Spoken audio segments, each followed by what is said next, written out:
இக்கட்டான சூழ்நிலை எவ்வாறு முடிவெடுப்பது? இக்கட்டான சூழ்நிலை சிந்தித்து சிந்தித்து செயல்பட்டால் வெற்றி நிச்சயம்.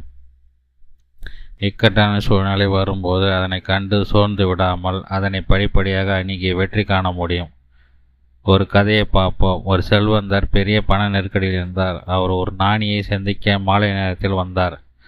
அந்த ஞானி பண நெருக்கடியில் செல்வந்தர் வெளியே வருவதற்கு சில ஆலோசனைகளை சொன்னார். அந்த செல்வந்தர் உடனே, இவை மிக எளிமையாக உள்ளன, இவை எனது பெரிய பண நெருக்கடியை சமாளிக்க உதவ முடியுமா என்று கேட்டார். இப்போது இருட்டிவிட்டது, எப்படி ஊருக்கு போய் சேருவீர்கள் என்றால் ஞானி. காரில் ஹெட்லைட் போட்டு ஓட்டி சென்று விடுவேன் என்றார் செல்வந்தர்.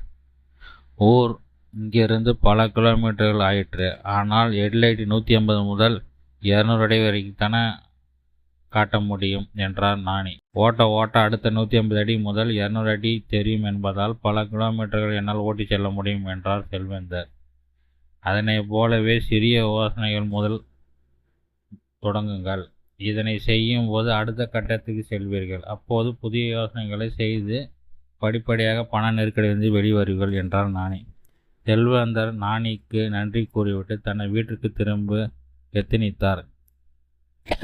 எனவே எந்த ஒரு பிரச்சனையும் படிப்படியாக சிந்தித்து அதனை பிரித்து அதற்கு தீர்வு காண வேண்டும்.